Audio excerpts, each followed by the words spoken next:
നമസ്കാരം. കേരളത്തിലെ എല്ലാ പഞ്ചായത്തുകളുടെയും പ്രസിഡന്റുമാർ തങ്ങളുടെ ഭരണകാലയളവിൽ നടപ്പിലാക്കിയ വികസന പ്രവർത്തനങ്ങളും ഭാവി പദ്ധതികളും കേരള വിഷൻ ന്യൂസ് അവതരിപ്പിക്കുന്ന എന്റെ പഞ്ചായത്തിലൂടെ പങ്കുവയ്ക്കുകയാണ്. ഇന്നത്തെ അതിഥിയായി നമ്മളോടൊപ്പമുള്ളത് തിരുവനന്തപുരം ജില്ലയിലെ അരുവിക്കര ഗ്രാമപഞ്ചായത്ത് പ്രസിഡന്റ് ആർ കലയാണ്. എല്ലാവർക്കും എന്റെ പഞ്ചായത്തിലേക്ക് സ്വാഗതം.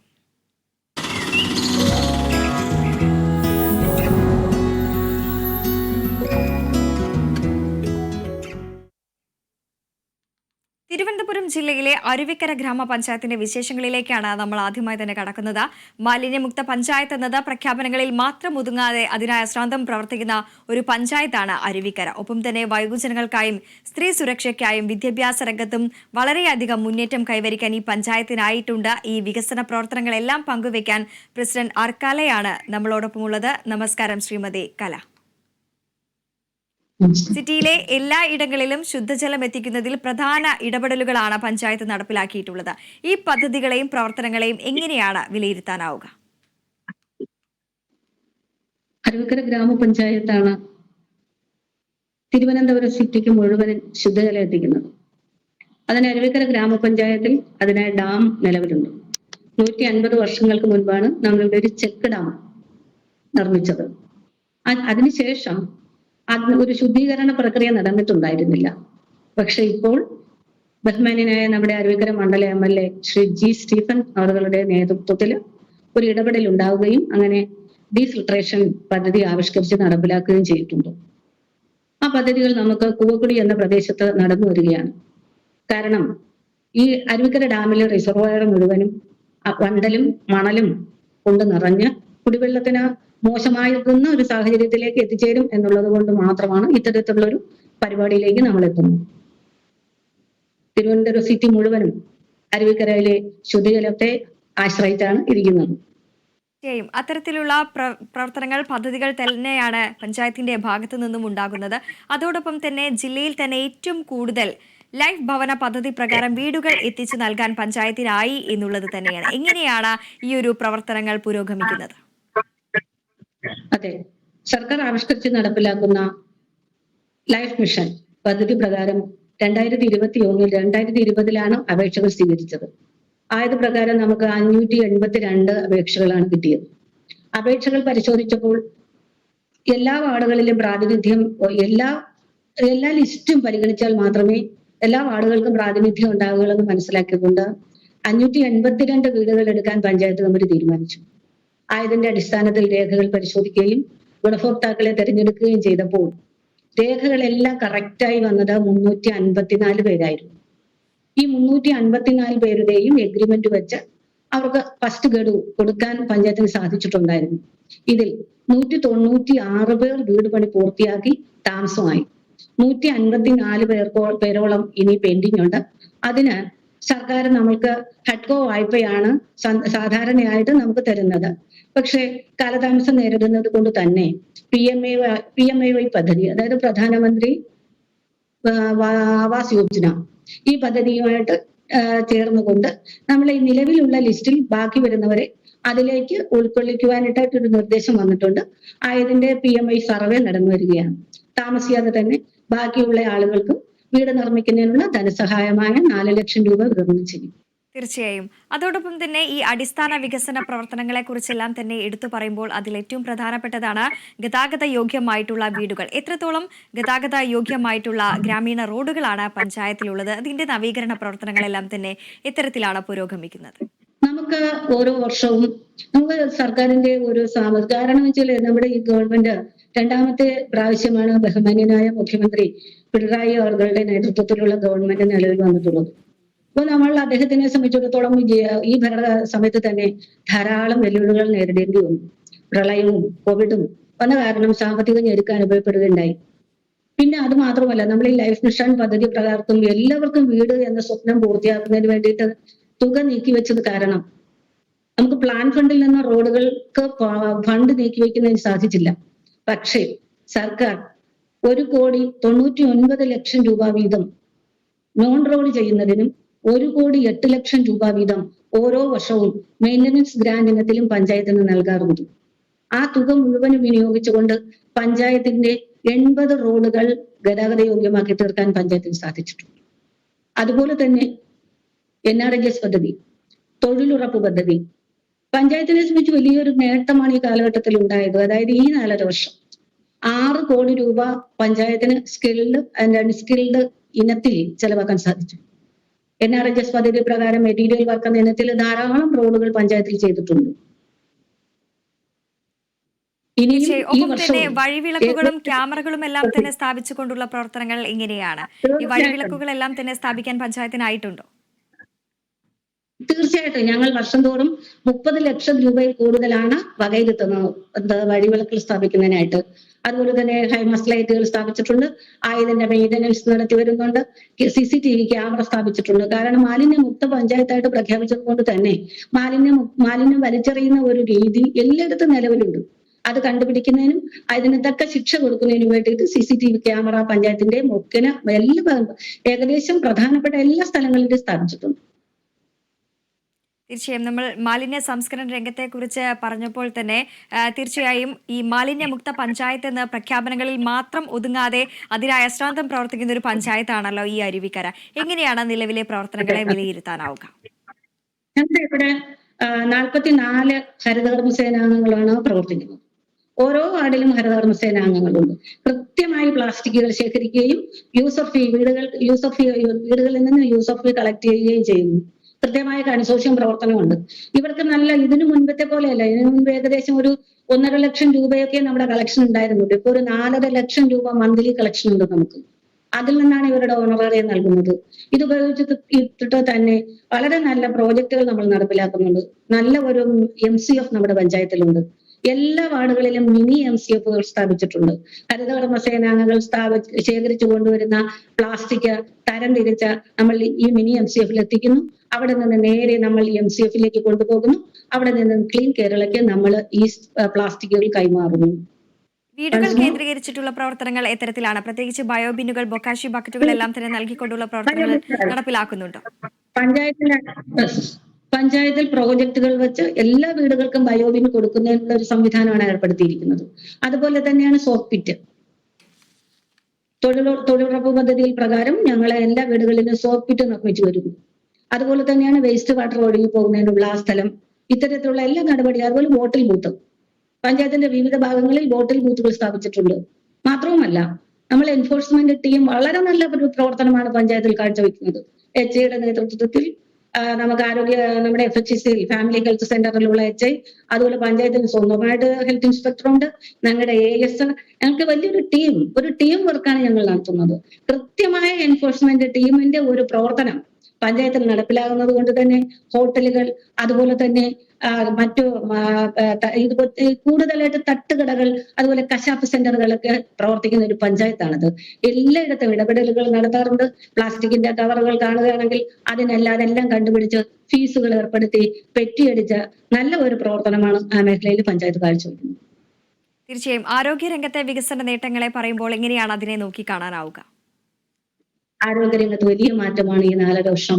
അത് മാത്രമല്ല, മുൻകാലങ്ങളിലും അങ്ങനെ തന്നെയാണ്. ഏറ്റവും കൂടുതൽ വികസനം ആരോഗ്യ മേഖലയിൽ ഉണ്ടായ ഒരു കാലഘട്ടമാണിത്. ഏകദേശം 40 ലക്ഷം രൂപയാണ് ഓരോ വർഷവും അരുവിക്കര പഞ്ചായത്ത് ആരോഗ്യ മേഖലയിൽ മാറ്റിവെക്കുന്നത്. ഞങ്ങളുടെ ഫാമിലി ഹെൽത്ത് സെന്റർ വളരെ വൃത്തിയുള്ള ഏറ്റവും ക്ലീൻ ആയ ഒരു കേന്ദ്രമാണ്. അവിടെ വനിതകൾക്കായിട്ട് ഒരു ഫിറ്റ്നസ് സെന്റർ പ്രവർത്തിക്കുന്നുണ്ട്. 4 ഡോക്ടർമാരുടെ സേവനം അവിടെ ലഭ്യമാണ്. ഏകദേശം 400ഓളം OP ആണ് ഡെയിലി അവിടെ ഉള്ളത്. 6 മണി കഴിഞ്ഞാലും ഒരുപക്ഷെ 6 മണി വരെയും നമ്മൾ ഒരുപക്ഷെ തൊഴിലുറപ്പിനൊക്കെ പോയിട്ട് വരുന്ന സഹോദരിമാർക്ക് വരെ ചികിത്സയ്ക്കുള്ള സൗകര്യം ഒരുക്കിക്കൊണ്ട് 6 മണി വരെ ഡോക്ടർമാർ അവിടെ ഉണ്ടാകാറുണ്ട്. തീർച്ചയായും അത്തരത്തിൽ മാതൃകാപരമായിട്ടുള്ള പ്രവർത്തനങ്ങൾ നടത്തുമ്പോൾ ഒപ്പം തന്നെ ഈ മഴക്കാല പൂർവ്വ ശുചീകരണ പ്രവർത്തനങ്ങളെല്ലാം തന്നെ നടപ്പിലാക്കാൻ എത്രത്തോളമാണ് പഞ്ചായത്തിന്റെ ഭാഗത്തു നിന്നുള്ള ശ്രദ്ധ ചെലുത്തി വരുന്നത്? മഴക്കാല പൂർവ്വ ശുചീകരണവുമായിട്ട് ബന്ധപ്പെട്ട് പറയുകയാണെങ്കിൽ ഞങ്ങളുടെ പഞ്ചായത്ത് ഒരു ടീമാണ് പ്രവർത്തിക്കുന്നത്. കാരണം 2022 മഴക്കാലവുമായിട്ട് ബന്ധപ്പെട്ട് നമുക്ക് പലവിധ അസുഖങ്ങളാണ് വരുന്നത്. കൊതുകുജന്യ രോഗങ്ങള്, കോളറ തുടങ്ങിയ എല്ലാ അസുഖങ്ങളും വരാറുണ്ട്. അപ്പോൾ അതുകൊണ്ട് തന്നെ 22, 23, 24 ഈ തുടങ്ങിയ വർഷങ്ങളിലെ പ്രവർത്തനങ്ങൾ അന്നുണ്ടായ കാര്യങ്ങളെല്ലാം തന്നെ വിലയിരുത്തിക്കൊണ്ട് ഒരു ടീം, അതായത് പഞ്ചായത്തിന്റെ ഇന്റർ സെക്ടറൽ കോർഡിനേഷൻ കമ്മിറ്റി ചേരുകയും ഓരോ വാർഡിനെയും 50 വീടുകൾ വീതം, വാർഡിലെ ജനസംഖ്യയെ 50 വീടുകൾ വീതം തരംതിരിച്ച് ഓരോ ടീമിനെയും ഏൽപ്പിക്കുകയും അവർ ആ വീടുകൾ സന്ദർശിച്ച് അവിടെ കാണുന്ന പ്രവർത്തനങ്ങൾ ശ്രദ്ധയോടുകൂടി നടത്തുകയും അതിനുവേണ്ടി നമ്മുടെ എന്തെങ്കിലും കുറവ് കാണുകൾ അവർക്ക് അതിനുള്ള നിർദ്ദേശങ്ങൾ നൽകുകയും ചെയ്യാറുണ്ട്. ഇപ്പോ 2022, 23, 24 അതുപോലെ 24, 25 ഈ വർഷങ്ങളിലൊക്കെ കോവിഡ് ബാധിക്കുകയോ അങ്ങനെയുള്ള കോളനികൾ അത്തരത്തിലുള്ള പ്രദേശങ്ങളിലൊക്കെ രോഗങ്ങൾ, നമ്മൾ മഴക്കാല രോഗങ്ങൾ വന്നു പോയ ചിക്കൻ ഗുനിയ പോലെയോ മറ്റുള്ള രോഗങ്ങളൊക്കെ വന്നുപോയ പ്രദേശങ്ങളിൽ ശ്രദ്ധ കേന്ദ്രീകരിക്കുകയും ക്യാമ്പുകൾ നടത്തുകയും അവിടെ പ്രത്യേകം അറേഞ്ച്മെന്റുകൾ ചെയ്യുകയും ചെയ്യാറുണ്ട്. തീർച്ചയായും ഈ ആശാ വർക്കർമാരുടെ നേതൃത്വത്തിലെല്ലാം തന്നെ വീടുകൾ കേന്ദ്രീകരിച്ചുള്ള സർവേകളെല്ലാം തന്നെ ആരംഭിച്ചിട്ടുണ്ട്. ആശാ വർക്കേഴ്സ് ശൈലി എന്ന് പറയുന്ന ഒരു സർവേ, അതായത് ജീവിതശൈലി രോഗങ്ങൾ, ആ സർവേ ഏകദേശം പൂർത്തിയായി വരുന്നുണ്ട്. ആശാ വർക്കർമാരുടെ സേവനം നമുക്ക് ഏറ്റവും ഫലപ്രദമായ രീതിയിലാണ് ഈ പഞ്ചായത്തിൽ നടന്നു വരുന്നത്. പഞ്ചായത്തും അതുപോലെ തന്നെയാണ്. അവരുടെ അങ്ങേയറ്റം സഹകരണത്തിന് ഏറ്റവും നല്ല സഹകരണമാണ് പഞ്ചായത്തിൽ നിന്നുണ്ടാകുന്നത്. അതുപോലെ നമ്മുടെ ഇവിടെ ക്യാൻസർ ഡിറ്റക്ഷൻ പരിപാടി നടന്നു വരുന്നുണ്ട്.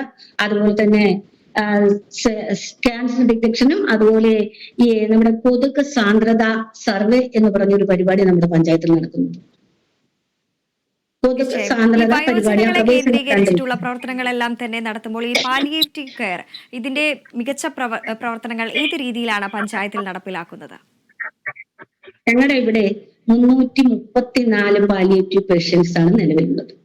ഈ 334 പാലിയേറ്റീവ് പേഷ്യൻസ് കിടക്ക രോഗികളെ ഉൾപ്പെടെ കൃത്യമായ സന്ദർശനം പാലിയേറ്റീവ് നഴ്സ് ഉൾപ്പെടെ ടീം അവരവരുടെ വീടുകൾ സന്ദർശിക്കുകയും അവർക്ക് കിറ്റുകൾ വിതരണം ചെയ്യുകയും അവർക്ക് ആവശ്യമായ നാപ്കിനുകള്, ഡയപ്പറുകൾ, അവർക്ക് എന്താണ് അവരുടെ ആവശ്യം എന്ന് വെച്ചാൽ ആ കാര്യങ്ങൾ നടത്തി കൊടുക്കുകയും ചെയ്യുന്നുണ്ട്. അതുപോലെ പാലിയേറ്റീവ് സംഗമം കൃത്യമായി എല്ലാ വർഷവും സംഘടിപ്പിക്കാറുണ്ട്. വയോജന സൗഹൃദ പഞ്ചായത്ത് എന്ന് വേണമെങ്കിൽ നമുക്ക് ഈ പഞ്ചായത്തിനെ കാണാം, അല്ലെ? അതെ, വയോജന സൗഹൃദ പഞ്ചായത്താണ്. കാരണം ഞങ്ങളുടെ പഞ്ചായത്തിനെ സംബന്ധിച്ചിടത്തോളം ഇവിടെ ഏറ്റവും നല്ല രീതിയിൽ പ്രവർത്തിക്കുന്ന ഒരു പകൽ വീടുണ്ട്. അത് ഈ കാലഘട്ടത്തിലാണ് നടപ്പിലായത്. ഏകദേശം വീട്ടിൽ ആരും നോക്കാനില്ല എന്നല്ല, വൈകുന്നേരം വരെ ആരോരും ഇല്ലാത്ത വീടുകളിലുള്ള അമ്മമാർ ആ വീടുകളിലേക്ക് വരികയും വളരെ സന്തോഷമായിട്ട് തന്നെ ആ അവരുടെ ദിവസം ആ പകൽ വീടുകളിൽ ചെലവഴിക്കും. അവർക്ക് ആവശ്യമായ ഭക്ഷണവും അവിടെ ആവശ്യത്തിനുള്ള ഫർണിച്ചറും എല്ലാ സാധനങ്ങളും പകൽ വീട്ടിലുണ്ട്. പിന്നെ വളരെ താമസിയാതെ തന്നെ ഞങ്ങളൊരു വൃദ്ധസദനം നിർമ്മിച്ച് അവിടെ ഉണ്ട്. അതിന്റെ ജൂലൈ മാസത്തോടു കൂടി അതിന്റെ പ്രവർത്തനം ആരംഭിക്കും. അത്തരത്തിൽ നിരവധിയായിട്ടുള്ള പ്രവർത്തനങ്ങളാണ് പഞ്ചായത്തിന്റെ ഭാഗത്തു നിന്നും ഉണ്ടാകുന്നത്. ഒപ്പം തന്നെ ഈ അരുവിക്കര ഗ്രാമപഞ്ചായത്ത് ടൂറിസം മേഖലയ്ക്ക് എത്രത്തോളം പ്രാധാന്യം നൽകുന്നുണ്ട്? ടൂറിസം പ്രവർത്തനങ്ങൾ എങ്ങനെയാണ് നടപ്പിലാക്കി വരുന്നത്? അരുവിക്കര പഞ്ചായത്ത് വർഷങ്ങൾക്ക് മുൻപ് തന്നെ ഏറ്റവും നന്നായി ടൂറിസ്റ്റ് വില്ലേജിൽ ഇടം നേടിയ ഒരു പഞ്ചായത്താണ് അരുവിക്കര. ഇപ്പോൾ 1,56,00,000 രൂപയ്ക്ക് AS കിട്ടിയിരിക്കുകയാണ്. അതായത് നമ്മുടെ അവിടെ ശിവ പാർക്കുണ്ട്, കുട്ടികൾക്ക് നന്നായിട്ട് കളിക്കും. ഇപ്പൊ തന്നെ കുറച്ച് ദിവസമേ ആയിട്ടുള്ളൂ അത് വളരെ മെച്ചമായ രീതിയിൽ ഒന്ന് ക്ലീൻ ചെയ്തിട്ട്. എല്ലാ പ്രാവശ്യവും ഞങ്ങൾക്ക് ഈ അരുവിക്കര പഞ്ചായത്തിനെ സംബന്ധിച്ചിടത്തോളം കർക്കിടക വാവുബലി ആഘോഷങ്ങൾ നടക്കുന്ന DTPCയുടെ കീഴിൽ തെരഞ്ഞെടുക്കപ്പെട്ട ഒരു പഞ്ചായത്താണ് അരുവിക്കര പഞ്ചായത്ത്. ഏകദേശം 10,000 പേരോളം ആളുകൾ ബലിയിടാൻ വരുന്ന ബലി തർപ്പണ കേന്ദ്രം അരുവിക്കര നിലവിലുണ്ട്. അപ്പോ അവിടെ ബലിതർപ്പണ ടൈമിന് കർക്കിടക വാവുബലിയുടെ ഒരു മുൻ ദിവസങ്ങൾ 5 ദിവസം മുതൽ കാർഷിക വ്യാവസായിക പ്രദർശന മേളകൾ നടത്താറുണ്ട്. അത് എന്തിനാണെന്ന് ചോദിച്ചാൽ ഏറ്റവും കുറ്റമറ്റ രീതിയിൽ ഈ പ്രവർത്തനങ്ങൾ സംഘടിപ്പിക്കുന്നതിന് വേണ്ടിയിട്ടാണ്. വളരെ നല്ല ഒരു സംവിധാനമാണ്. ജനങ്ങളുടെ കൂടി സഹകരണത്തോടുകൂടി അവിടെ വളരെ മനോഹരമായ ഒരു ക്ഷേത്രമുണ്ട്. ഞങ്ങളുടെ ഡാം വളരെ മനോഹരമാണ് അരുവിക്കര പ്രദേശം എന്ന് പറയുന്നത്. അപ്പൊ ക്ഷേത്രത്തിലെ ട്രസ്റ്റ് അവരും ജനകീയ കൂട്ടായ്മയോടുകൂടി പഞ്ചായത്തും എല്ലാവരും കൂടി ചേർന്നിട്ടാണ് ഈ പരിപാടി സംഘടിപ്പിക്കുന്നത്. വളരെ നല്ല രീതിയിൽ ഒരു കുറ്റവും ഇല്ലാതെ തന്നെയാണ് കർക്കിടക വാവുബലി ബലി തർപ്പണ പരിപാടികൾ പഞ്ചായത്തിൽ സംഘടിപ്പിക്കുന്നത്. ഏറ്റവും കൂടുതൽ വിദ്യാഭ്യാസത്തിനും ആരോഗ്യരംഗത്തും മികച്ച മുന്നേറ്റങ്ങൾ പഞ്ചായത്തിൽ നടപ്പിലാക്കുന്നുണ്ട്. ആരോഗ്യ മേഖല നമ്മൾ നേരത്തെ സൂചിപ്പിച്ചു. ഇനി വിദ്യാഭ്യാസ മേഖലയിലെ പ്രവർത്തനങ്ങളെ എങ്ങനെയാണ് നോക്കിക്കാണാനാവുക? നമ്മുടെ ഗവൺമെന്റിനെ സംബന്ധിച്ചിടത്തോളം വിദ്യാഭ്യാസ മേഖലയ്ക്ക് ഏറ്റവും കൂടുതൽ പ്രാധാന്യം നൽകി കടന്നു പോകുന്ന ഒരു കാലഘട്ടത്തിലൂടെയാണ് നമ്മൾ കടന്നു പോകുന്നത്. ഏകദേശം 5000 കോടി രൂപയാണ് ഗവൺമെന്റ് ഈ മേഖലയിൽ ചെലവിട്ടത്. അതുപോലെ അതിന് ഒപ്പം നിന്നുകൊണ്ട് അരുവിക്കര ഗ്രാമപഞ്ചായത്ത് ഏറ്റവും കൂടുതൽ പ്രാധാന്യം കൊടുത്ത ഒരു മേഖലയാണ് വിദ്യാഭ്യാസ മേഖല. പഞ്ചായത്തിൽ 6 LP സ്കൂളുകളും 1 UPയും 1 ഹൈസ്കൂളുമാണ് പ്രവർത്തിക്കുന്നത്. ഈ 6 LP സ്കൂളുകൾ ഹൈടെക് ആക്കാൻ പഞ്ചായത്തിന് കഴിഞ്ഞിട്ടുണ്ട്. എല്ലാ സ്കൂളിനും സ്മാർട്ട് ക്ലാസ് റൂമുകളുണ്ട്. എല്ലാ സ്കൂളിനും ഇൻഡോർ ഔട്ട്ഡോർ കളിയുപകരണങ്ങൾ ഞങ്ങൾ കൊടുത്തിട്ടുണ്ട്. ഊട്ടുപുരയ്ക്ക് ആവശ്യമായ ഫ്രിഡ്ജ്, ഗ്രൈൻഡർ, മിക്സി, പാത്രങ്ങൾ എന്ന് വേണ്ടുന്ന എന്ത് സാധനങ്ങളും അവിടെ നൽകിയിട്ടുണ്ട്. വട്ടക്കുള LPസിൽ വളരെ മനോഹരമായ ഒരു വർണ്ണക്കൂടാരം പ്രവർത്തിക്കുന്നുണ്ട്. അതിന്റെ പ്രവർത്തനങ്ങൾ എന്ന് പറഞ്ഞാൽ കാണേണ്ടുന്ന ഒരു മനോഹരമായ ഒരു കാഴ്ചയാണ്. അതുപോലെയാണ് വെള്ളൂർക്കോണ LPസിൽ, അവിടെയും അങ്ങനെ തന്നെ എല്ലാ സ്കൂളും, ഒരു സ്കൂളെന്നല്ല എല്ലാ സ്കൂളുകളും. അരുവിക്കര ഹൈസ്കൂൾ തന്നെ കണ്ടാൽ നമുക്കറിയാം അതൊരു ഏറ്റവും നല്ല രീതിയിൽ പ്രവർത്തിക്കുന്ന അന്താരാഷ്ട്ര നിലവാരത്തിൽ പേരെടുത്ത ഒരു സ്കൂളാണ് അരുവിക്കര ഹൈസ്കൂൾ. വിദ്യാഭ്യാസ മേഖലയ്ക്ക് അത്രത്തോളം പ്രാധാന്യം പ്രവർത്തനങ്ങളും അത്തരത്തിൽ തന്നെയാണ്. സ്മാർട്ട് അംഗനവാടികളാക്കാനുള്ള പ്രവർത്തനങ്ങളെല്ലാം തന്നെ ഏത് ഘട്ടത്തിലാണ്? അംഗനവാടിയിൽ ഞങ്ങൾക്ക് 34 അംഗനവാടികളാണ് നിലവിലുള്ളത്. സ്വന്തമായി കെട്ടിടങ്ങളുള്ള 27 അംഗനവാടികളാണുള്ളത്. ഈ 4.5 വർഷത്തിനിടയ്ക്ക് വെച്ച് ഒരു അംഗനവാടി പോലും വിട്ടുപോകാതെ എല്ലാ അംഗനവാടികളും മെയിന്റനൻസ് ചെയ്ത് വൃത്തിയാക്കി, ചിത്ര പെയിന്റിംഗ് ചെയ്ത്, റൂഫ് കെട്ടി, അതുപോലെ തന്നെ ചുറ്റുമതിൽ കെട്ടി, കുട്ടികൾക്ക് ആവശ്യമായ ഇൻഡോർ ഔട്ട്ഡോർ എക്യുപ്മെന്റ്സ് അവർക്ക് നൽകി, അവരുടെ ഫീഡിങ്ങിന് യാതൊരുവിധ തടസ്സവും വരാതെ തരത്തിലുള്ള പ്രവർത്തനമാണ് പഞ്ചായത്ത് കാഴ്ചവെച്ചുകൊണ്ടിരിക്കുന്നത്. ഇവർക്കുള്ള സഹായ ഉപകരണങ്ങളെല്ലാം തന്നെ നൽകി വരുന്നുണ്ടല്ലോ. കുട്ടികൾക്ക് പ്രത്യേകിച്ച് കളി ഉപകരണങ്ങളാണ് കൂടുതലായിട്ടും. കൃത്യമായിട്ടും, അതായത് അവർക്ക് അതായത് ഇൻഡോർ എക്യുപ്മെന്റ്സ്, ഇൻഡോർ ആയിട്ടുള്ള പ്ലേ എക്യുപ്മെന്റ്സ് കുറച്ചൊക്കെ ഡിപ്പാർട്ട്മെന്റ് നൽകാറുണ്ട്. പക്ഷെ എങ്കിൽ പോലും പഞ്ചായത്ത് അവരുടെ സമഗ്ര വികസനത്തിന് ആവശ്യമായ ഔട്ട്ഡോർ എക്യുപ്മെന്റ്സ്, സീസോ, ഊഞ്ഞാല്, സ്ലൈഡർ തുടങ്ങിയ എല്ലാ കളി ഉപകരണങ്ങളും പഞ്ചായത്ത് ഓരോ വർഷവും വാങ്ങി നൽകാറുണ്ട്. തീർച്ചയായും. ഒപ്പം തന്നെ ഈ ഭിന്നശേഷി വിദ്യാർത്ഥികളെ അല്ലെങ്കിൽ ഭിന്നശേഷിക്കാർക്കായിട്ടുള്ള പ്രവർത്തനങ്ങളെ എങ്ങനെയാണ് പഞ്ചായത്തിൽ നടപ്പിലാക്കി വരുന്നത്? പഞ്ചായത്തില് കുറച്ച് ദിവസങ്ങൾക്ക് മുൻപ് വരെ നമ്മുടെ ഭിന്നശേഷി കുട്ടികൾക്കായിട്ട് ഒരു ബഡ് സ്കൂള് നിർമ്മാണം പൂർത്തിയായി കിടപ്പുണ്ടായിരുന്നു. പക്ഷെ ഈ ഭരണസമിതി വന്നതിന് ശേഷം ഭിന്നശേഷിക്കാർക്കായിട്ട് ബഡ് സ്കൂൾ തുറന്ന് പ്രവർത്തനം ആരംഭിച്ചു. 25ഓളം കുട്ടികൾ വളരെ മനോഹരമായ രീതിയിൽ അവിടെ പഠിക്കുന്നുണ്ട്. നല്ല പ്രവർത്തനമാണ് ബഡ് സ്കൂൾ കാഴ്ചവെച്ചുകൊണ്ടിരിക്കുന്നത്. വളരെ നല്ല ട്രെയിൻഡ് ആയിട്ടുള്ള 2 ടീച്ചേഴ്സാണ് അവിടെ വർക്ക് ചെയ്യുന്നത്. കുട്ടികൾക്ക് വളരെ മാനസികോല്ലാസമുണ്ട്. അവരെ കൃത്യമായി അവിടെ എത്തിക്കുന്നതിനും അവരെ വീടുകളിൽ കൊണ്ട് ചെന്നെത്തിക്കുന്നതിനും സ്ഥാപനത്തിൽ കൊണ്ടെത്തിക്കുന്നതിനും എല്ലാം ഞങ്ങൾക്ക് വാഹനമുണ്ട്. വാഹനത്തിൽ ഏകദേശം ഒരു 7 ലക്ഷം രൂപയോളമാണ് ഞങ്ങൾ ബഡ് സ്കൂളിന്റെ പ്രവർത്തനത്തിന് വേണ്ടിയിട്ട് ചെലവാക്കുന്നത്. കുട്ടികൾക്ക് ഇപ്പോ ഈ തൈക്കോണ്ട പരിശീലനം നടക്കുന്നുണ്ട്. അവർക്ക് അവർ നന്നായിട്ട് നൃത്തം ചെയ്യുന്ന കുട്ടികളാണ്. അവർക്ക് കണ്ടാൽ മറ്റു കുട്ടികളെക്കാൾ ഒരുപക്ഷെ ഭിന്നശേഷി എന്ന് പറയുമ്പോൾ വ്യത്യസ്തമായ കഴിവുകളുള്ളവർ എന്നാണ് അതിന്റെ അർത്ഥം. അത് തീർച്ചയായിട്ടും അങ്ങേയറ്റം അർത്ഥപൂർണമാക്കുന്ന ഒരു ഭിന്നശേഷി school, buds and rehabilitation centre ആണ് അരുവിക്കര പഞ്ചായത്തിൽ പ്രവർത്തിക്കുന്നത്. വളരെ മനോഹരമായ സ്കൂളാണ്. തീർച്ചയായും മാതൃകാപരമായിട്ടുള്ള പ്രവർത്തനങ്ങൾ പഞ്ചായത്തിന്റെ ഭാഗത്തു നിന്നും ഉണ്ടാകുന്നു. അതോടൊപ്പം തന്നെ എടുത്തു പറയേണ്ടത്, ഒരു പഞ്ചായത്തിൽ ഒരു കളിസ്ഥലം എന്നുള്ളത് വളരെ പരമപ്രധാനമായ ഒരു കാര്യം തന്നെയാണ്. എങ്ങനെയാണ് ഈ കുട്ടികളെ ഈ കായിക രംഗത്തേക്ക് കൊണ്ടുവരാനുള്ള പ്രവർത്തനങ്ങളെ, യുവാക്കളെ എല്ലാം തന്നെ ഈ കായിക മേഖലയുമായി ബന്ധിപ്പിക്കാനുള്ള പ്രവർത്തനങ്ങൾ പഞ്ചായത്തിൽ നടപ്പിലാക്കുന്നത്? ഞങ്ങൾ 2000-2005 ആദ്യമായി കളിസ്ഥലത്തിലെ 50 സെന്റ് സ്ഥലം വിലയ്ക്ക് മേടിച്ചിരുന്നു. അതിനുശേഷം പിന്നീട് വീണ്ടും ഒരു 20 സെന്റ് കൂടി വാങ്ങിച്ചേർക്കുകയും പിൽക്കാലത്ത് ഈ 4.5 വർഷത്തിന്റെ ഈ ഭരണസമിതി വന്നതിന് ശേഷം 1 കോടി രൂപ ചെലവഴിച്ചുകൊണ്ട് വളരെ മനോഹരമായ കളിസ്ഥലമാണ് നിർമ്മിച്ചത്. ഇപ്പോ ഏകദേശം അന്താരാഷ്ട്ര നിലവാരത്തിലൊക്കെ നമ്മൾ കാണും പോലെ ഉള്ള ഒരു സംവിധാനം, ഒരു സൗകര്യം, ചെറുതാണെങ്കിൽ പോലും അത്രത്തോളം എങ്കിൽ പോലും ഒരു ചെറിയ സൗകര്യം, എല്ലാ ഫ്ലഡ് ലൈറ്റുകളൊക്കെ സ്ഥാപിച്ച് രാത്രി വളരെ വൈകി പോലും കുട്ടികൾ അവിടെ കളിക്കും. യുവാക്കളും കുട്ടികളും എല്ലാവരും കളിക്കുന്ന കാഴ്ചയാണ് നമ്മൾ കാണുന്നത്. തീർച്ചയായും ഈ ലഹരി വിരുദ്ധ പ്രവർത്തനങ്ങളെല്ലാം തന്നെ ഇത്തരത്തിലാണ് പഞ്ചായത്തിൽ നടപ്പിലാക്കുന്നത്. പ്രത്യേകിച്ച് കുട്ടികളെല്ലാം തന്നെ ഈ വിദ്യാർത്ഥികളെ കേന്ദ്രീകരിച്ച് വലിയ രീതിയിലുള്ള ലഹരി മാഫിയ പിടിമുറുക്കുന്ന ഒരു സാഹചര്യത്തിൽ ലഹരി വിരുദ്ധ പദ്ധതികൾ എങ്ങനെയാണ് നടപ്പിലാക്കുന്നത്? സ്കൂളുകളിൽ കുട്ടികൾക്ക് അവയർനെസ് ക്ലാസ്സുകൾ കൊടുക്കാറുണ്ട്. ഹെൽത്തുമായിട്ട് ബന്ധപ്പെട്ട് കൃത്യമായി യുവജന ക്ലബ്ബുകൾക്കും യുവാക്കൾക്ക് കുട്ടികൾക്ക് അതായത് UP മുതലുള്ള കുട്ടികൾക്ക് ലഹരി മുക്തിക്ക് വേണ്ടിയിട്ടുള്ള ക്ലാസ്സുകൾ കൊടുക്കുന്നു. പോലീസ് സ്റ്റേഷനിൽ നിന്നും ഉദ്യോഗസ്ഥർ കൃത്യമായി പഞ്ചായത്ത് കമ്മിറ്റികളിൽ പങ്കെടുക്കുന്നു. മെമ്പർമാർക്ക് നിർദ്ദേശങ്ങൾ കൊടുക്കുന്നു. പഞ്ചായത്തിന്റെ ഏത് പ്രദേശത്ത് ഇത്തരത്തിലുള്ള ഒരു പ്രവർത്തനങ്ങൾ നടക്കുന്നുണ്ട് എങ്കിലും മെമ്പർമാർ അത് ശ്രദ്ധയോടുകൂടി കണ്ടുപിടിച്ച് എക്സൈസിനെ അറിയിക്കുന്നു. അവരുടെ ഒരു പട്രോളിംഗ് പഞ്ചായത്തിന്റെ എല്ലാ ഭാഗത്തും ഇപ്പൊ നിലവിലുണ്ട്. വായനശാലകളുടെ പ്രവർത്തനങ്ങളെല്ലാം തന്നെ ഏത് രീതിയിലാണ് പഞ്ചായത്തിൽ നടപ്പിലാക്കുന്നത്? പഞ്ചായത്തിന് തന്നെ സ്വന്തമായി വളരെ മനോഹരമായ ഒരു വായനശാലയാണ് നിലവിലുള്ളത്. പഞ്ചായത്തിന് കഴിഞ്ഞ പ്രാവശ്യവും ഞങ്ങൾ പുസ്തകങ്ങളെല്ലാം മേടിച്ചു കൊടുത്തിട്ടുണ്ട്. പഞ്ചായത്തില് ഇപ്പൊ തന്നെ ഒരു നമ്മുടെ അഴിക്കോട് എന്ന് പറയുന്ന സ്ഥലത്ത് നവോദയം ഗ്രന്ഥശാല വളരെ നല്ല രീതിയിൽ പ്രവർത്തിക്കുന്ന എല്ലാ വാർഡുകളിലും ഏകദേശം നന്നായി പ്രവർത്തിക്കുന്ന വായനശാലകളുണ്ട്. ഞങ്ങളുടെ പഞ്ചായത്തിലെ വായനശാലയിൽ തന്നെ ധാരാളം കുട്ടികൾ വന്ന് വായിച്ചു പോകാറുണ്ട്. പുതിയ പുതിയ പുസ്തകങ്ങൾ അവിടെ വന്നു ചേർന്നു. ഇനിയിപ്പോൾ ഞങ്ങൾക്ക് ആഗ്രഹമുണ്ട് ഒരു റിസർച്ച് ലൈബ്രറി പഞ്ചായത്തിൽ സ്ഥാപിക്കണമെന്നാണ് പഞ്ചായത്ത് കമ്മിറ്റിയുടെ ആഗ്രഹം. തീർച്ചയായും അത് യാഥാർത്ഥ്യത്തിൽ എത്തട്ടെ എന്ന് ആശംസിക്കുന്നു.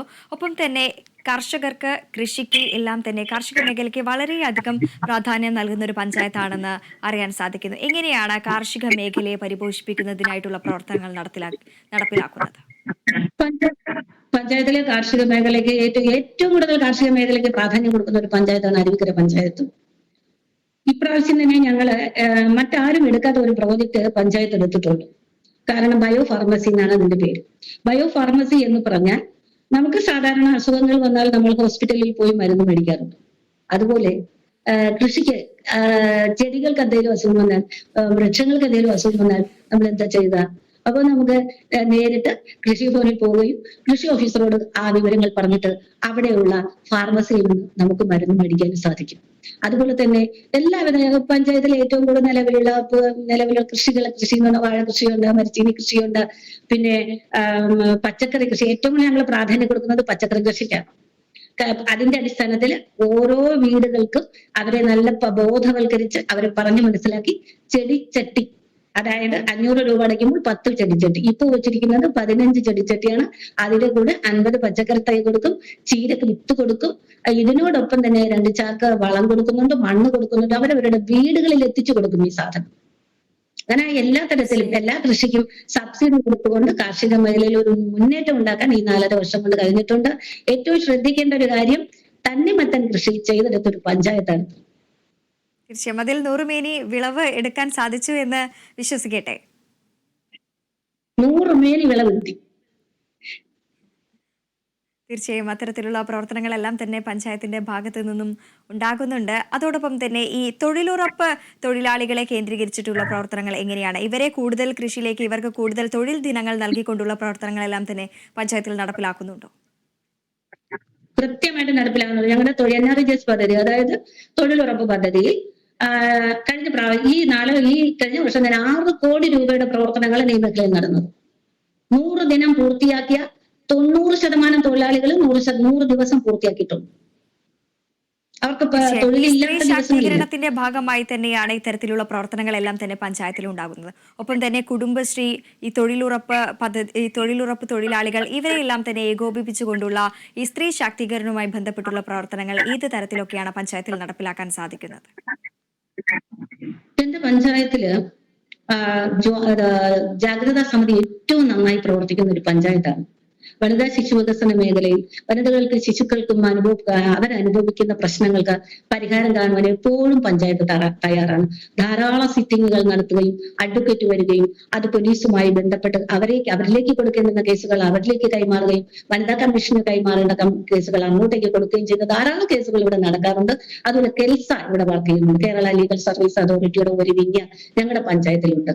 കുടുംബശ്രീയെ കുറിച്ച് പറയുകയാണെങ്കിൽ ഏറ്റവും നല്ലൊരു കുടുംബശ്രീയാണ്, അതായത് മോഡൽ കുടുംബശ്രീയാണ് അരുവിക്കര പഞ്ചായത്തിൽ പ്രവർത്തിക്കുന്നത്. 304 കുടുംബശ്രീ യൂണിറ്റുകളാണ് ഈ പഞ്ചായത്തിൽ ഉള്ളത്. അവർ തന്നെയാണ് ധാരാളം മൈക്രോ സംരംഭങ്ങൾ അവരുടെ കീഴിൽ നടക്കുന്നുണ്ട്. അതായത് മില്ലറ്റ് യൂണിറ്റ് ഈ പഞ്ചായത്തിലുണ്ട്, റൈസ് മില്ലുണ്ട്, ഓയിൽ മില്ലുണ്ട്, പൂക്കൃഷിയുണ്ട്, ബ്യൂട്ടി പാർലർ ഉണ്ട്, സ്റ്റിച്ചിങ് സെന്ററുകളുണ്ട്, കരകൗശല യൂണിറ്റ് ഉണ്ട്, തേൻ യൂണിറ്റ് ഉണ്ട്, അച്ചാർ യൂണിറ്റ് തുടങ്ങി കൃഷി SLG ഗ്രൂപ്പുകളുടെ കൃഷി തുടങ്ങി 304 യൂണിറ്റുകളും വളരെ നല്ല രീതിയിലുള്ള പ്രവർത്തനം. കോടിക്കണക്കിന് രൂപയുടെ ആസ്തിയാണ് അരുവിക്കര പഞ്ചായത്തിലെ ഈ കുടുംബശ്രീ യൂണിറ്റിനുള്ളത്. തീർച്ചയായും ഇത്തരത്തിൽ കേൾക്കുമ്പോൾ തന്നെ വളരെ സന്തോഷം തോന്നുന്ന പ്രവർത്തനങ്ങളാണ് പഞ്ചായത്തിന്റെ ഭാഗത്തു നിന്നും ഉണ്ടാകുന്നത്. ഇത്തരത്തിലുള്ള പ്രവർത്തനങ്ങളെല്ലാം തന്നെ നടത്തി വരുമ്പോൾ ഏതെങ്കിലും തരത്തിലുള്ള വെല്ലുവിളി പഞ്ചായത്ത് നേരിടുന്നുണ്ടോ? ഒപ്പം തന്നെ ഭാവിയിലേക്ക് എന്തൊക്കെ പദ്ധതികളാണ് ആവിഷ്കരിച്ചിരിക്കുന്നത്? ഞങ്ങൾ അടുത്ത പ്രാവശ്യത്തേക്ക് എടുത്തേക്കുന്ന ഏറ്റവും പ്രധാനപ്പെട്ട ഒരു പദ്ധതി എന്ന് പറയുന്നത് ഹരിതകർമ്മ സേനാംഗങ്ങളെ കൊണ്ട് ഞങ്ങൾ LED, അതായത് ഞങ്ങൾക്ക് ഏറ്റവും കൂടുതൽ തുക ചെലവാകുന്നത് ഇലക്ട്രിക്കൽ ഗുഡ്സ് മേടിക്കുന്നതിനാണ്. അതായത് നിങ്ങൾക്ക് നമ്മുടെ ബൾബ്, ട്യൂബ് തുടങ്ങിയ ബൾബ് ട്യൂബ് ഇല്ല, കാരണം ഫിലമെന്റ് ഫ്രീ കേരള എന്ന് പറഞ്ഞ പദ്ധതി സർക്കാർ ആവിഷ്കരിച്ച് നടപ്പിലാക്കുന്ന കാരണം ട്യൂബ് ഇല്ല. അപ്പോൾ ഞങ്ങൾക്ക് വേണ്ടത് LED ബൾബുകളാണ്. അപ്പൊ അത് നിർമ്മിക്കുന്നതിന് ഹരിതകർമ്മ സേനാംഗങ്ങളെ ഉപയോഗപ്പെടുത്തിക്കൊണ്ട് അവർക്ക് ട്രെയിനിങ് കൊടുത്ത് ഒരു പദ്ധതി പഞ്ചായത്ത് ആവിഷ്കരിച്ച് നടപ്പിലാക്കുന്നുണ്ട്. തീർച്ചയായും അത്തരത്തിലുള്ള പ്രവർത്തനങ്ങളെല്ലാം തന്നെ പഞ്ചായത്തിന്റെ ഭാഗത്തു നിന്നും ഉണ്ടാകുന്നു. തിരുവനന്തപുരം ജില്ലയിലെ അരുവിക്കര ഗ്രാമപഞ്ചായത്തിന്റെ വികസന പ്രവർത്തനങ്ങളാണ് പ്രസിഡന്റ് നമ്മളോട് പങ്കുവച്ചത്. ഭാവി വികസന പ്രവർത്തനങ്ങളെല്ലാം തന്നെ യാഥാർത്ഥ്യമാകട്ടെ എന്ന് ആശംസിക്കുകയാണ്. നന്ദി ശ്രീമതി ആർ കല. താങ്ക്സ്. എന്റെ പഞ്ചായത്തിന്റെ ഇന്നത്തെ എപ്പിസോഡ് ഇവിടെ പൂർണ്ണമാവുകയാണ്. കൂടുതൽ പഞ്ചായത്തിന്റെ വിശേഷങ്ങളുമായി കാണും വരെ നന്ദി, നമസ്കാരം.